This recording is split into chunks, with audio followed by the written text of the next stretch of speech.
Vous savez que dans tout vaisseau, il y a des petites mains, il y a des gens qui sont dans la salle des machines, et puis il faut quand même un capitaine de ce vaisseau. C'est pourquoi nous avons la joie, Carole, d'accueillir le capitaine du vaisseau Groupe La Poste, Monsieur Philippe Val, son président directeur général. Philippe, c'est à toi. Nous t'accueillons sur scène avec grand plaisir.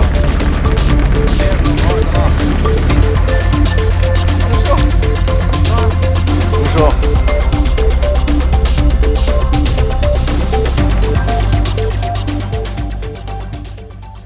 Bonsoir à toutes et à tous. Vous dire d'abord que je suis très heureux d'être parmi vous et que je suis très impressionné par Étienne Klein qui a dû filer en coulisses, et je le remercie d'être resté malgré son état supraquantique.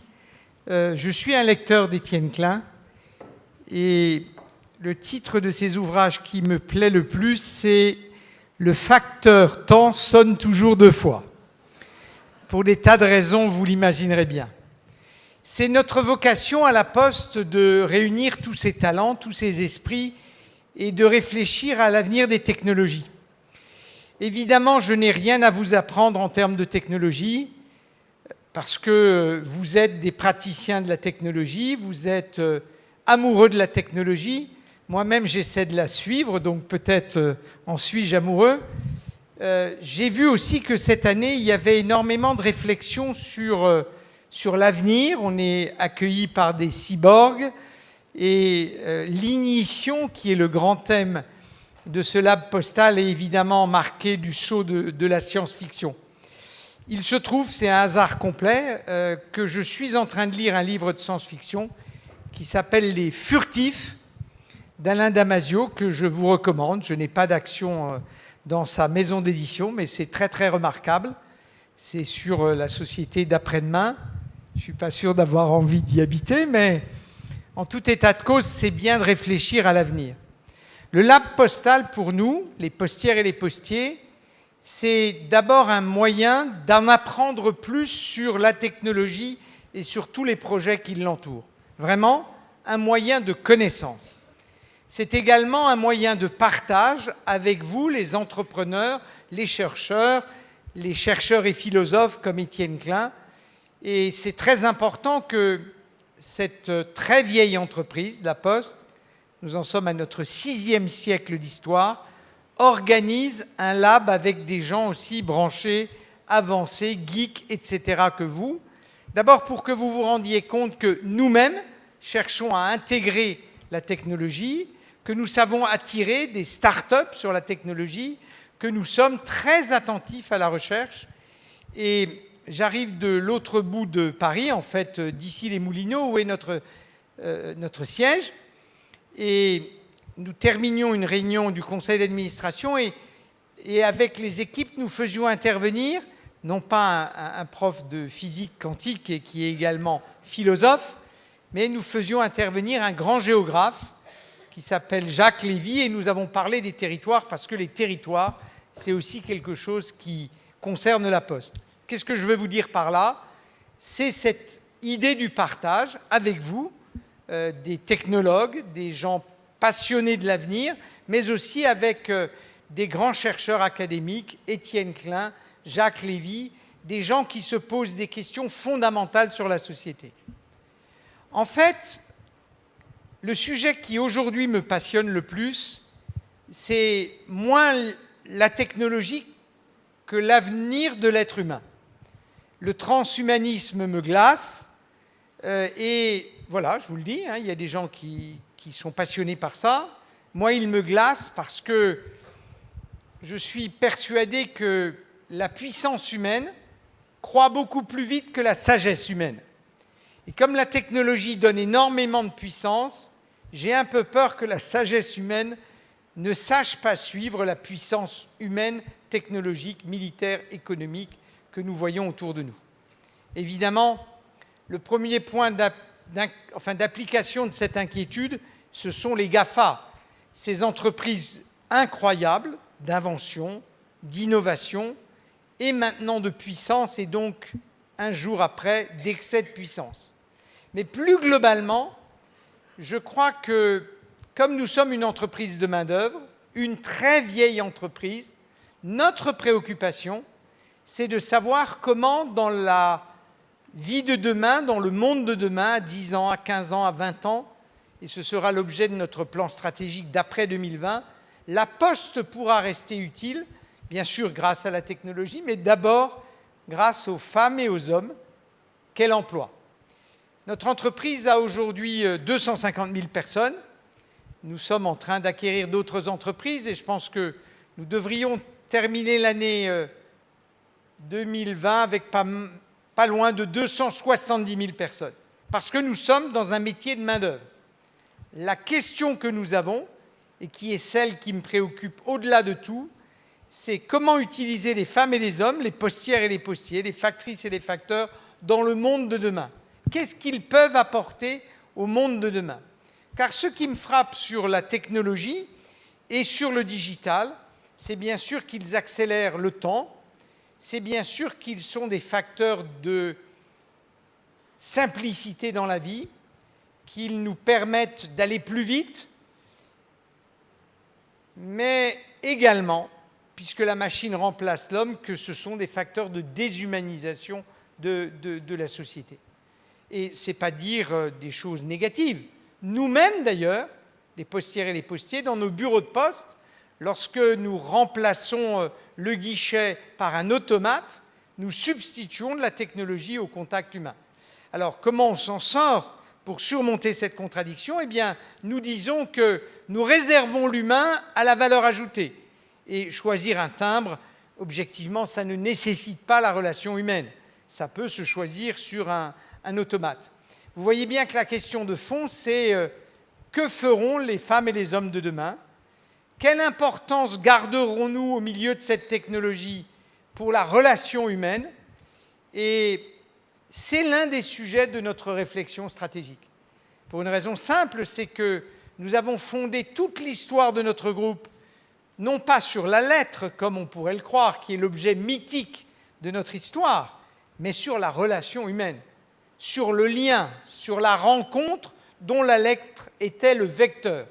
Tout le sujet de notre stratégie, c'est de passer d'un vecteur à un autre vecteur. On n'aura plus la lettre dans très longtemps, on n'aura plus la lettre. Il faudra trouver un autre vecteur de cette relation humaine, car les postières et les postiers sont des femmes et des hommes qui ont une qualité humaine, une intelligence relationnelle qui est réellement exceptionnelle. Je ne le dis pas par démagogie, c'est vous qui le dites. Lorsque l'on demande aux Françaises et aux Français quelle est l'entreprise qu'ils estiment la plus utile dans leur vie quotidienne, ils disent que c'est la Poste.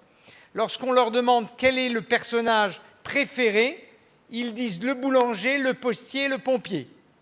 Et chez les personnes âgées, ça tombe bien parce que la silver economy est l'une des zones de développement de la Poste. Les personnes âgées disent le postier avant le boulanger. Donc, nous sommes évidemment passionnés de ces technologies. Nous sommes très intéressés de vos découvertes et du dialogue avec vous. Je redis que cet événement est un événement de partage. La principale question que nous avons, c'est à 2030, à 2040, quelle place pour l'homme dans le service, pour l'être humain dans le service? Et je crois d'abord que, anthropologiquement, nous avons besoin de la relation humaine. Je ne suis pas sûr que les robots épuiseront notre besoin de dialogue, d'interaction, de relations intellectuelles et physiques. En tout cas, j'espère que non. Et notre enjeu, c'est de postuler que la relation humaine demain sera nécessaire.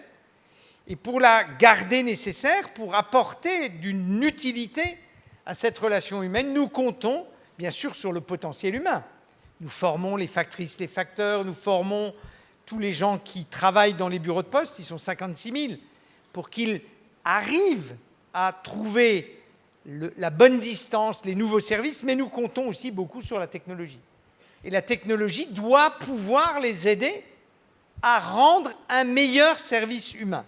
Voilà ce que nous cherchons. Non pas être les premiers à inventer des logiciels ou des technologies, on cherchera à les utiliser, mais être les premiers à inventer le travail humain d'après-demain ou d'après-après-demain. Je crois que dans notre groupe, les femmes et les hommes qui ont choisi ce groupe ont cette qualité humaine particulière qui vient de leur goût pour l'autonomie et le contact.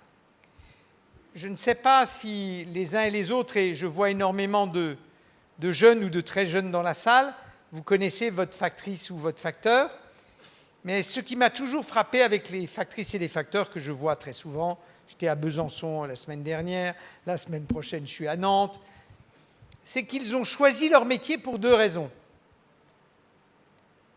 Le goût des autres, c'est le nom que je donne, mais eux ils disent le goût du contact. Ils ont choisi ce métier car ils ont le goût du contact. Et la deuxième raison qui m'a toujours beaucoup ému, c'est le goût de l'autonomie. Et un jour à Lons-le-Saunier, je ne sais pas si vous connaissez Lons-le-Saunier, c'est la préfecture du Jura, vous voyez quand même où est le Jura, j'étais réuni avec des postiers et il y a une factrice qui venait de terminer sa tournée et qui m'a dit une phrase que je médite depuis ce jour-là et je la partage avec vous. Vous savez, Monsieur le Président, quand je suis sorti du dépôt, il n'y a plus qu'un seul patron. C'est moi. Ce qu'elle voulait dire, c'est qu'à partir du moment où elle avait son stock de colis, son stock de services, son stock de courrier, eh bien la façon dont le reste de la journée allait s'organiser dépendait d'elle et c'est elle seule qui le maîtrisait. Voilà donc, d'une certaine façon, ce que nous cherchons à travers tous nos investissements, à travers ce travail avec vous sur les technologies, inventer la relation humaine, le lien social, le lien économique, notre utilité humaine pour le monde de demain. Je terminerai, j'ai parlé d'Étienne Klein et de son facteur temps sonne toujours deux fois, et je voudrais terminer en citant un autre auteur, un économiste, dont je vous recommande le livre. Il s'appelle Daniel Cohen, il est très connu, c'est un économiste, et il vient de sortir un livre sur les chroniques de la mondialisation. Le bouquin est très remarquable, il explique bien ce qui est à l'œuvre dans le monde, il parle aussi de technologie, même s'il est surtout économique. Et pour l'avenir, il prévoit deux scénarios. Il prévoit d'abord le scénario qui lui semble le plus logique, celui de la polarisation des forces, de l'empire des GAFA. Et il appelle ça le scénario de la mort, qui est un scénario de la domination par certaines couches de la population, les plus technologues, les plus aisés, sur le reste de la population qui n'est plus très loin de la servitude. Et évidemment, ce n'est pas ce qu'il propose. Et puis, il y a un deuxième scénario où il faut inventer de nouvelles relations humaines, où il faut inventer l'idée que la technologie servira l'humain. Voilà, c'est là-dessus que nous travaillons. Nous y travaillons avec les postières, les postiers, nous y travaillons avec des professeurs, et j'espère que nous pourrons également y travailler avec vous, car ce qui nous anime fondamentalement, en dehors de vous livrer le courrier, les colis, les services, un jour les repas, nous sommes en train de livrer des repas, ce qui nous passionne au-delà de tout, c'est rester dans la société de demain l'entreprise la plus utile aux Françaises, aux Français, à la multitude, être utile à la société tout entière. Merci encore de votre participation et sachez qu'elle nous motive. Merci beaucoup de participer à ce lab postal et de vous y être investi. Merci. Merci beaucoup.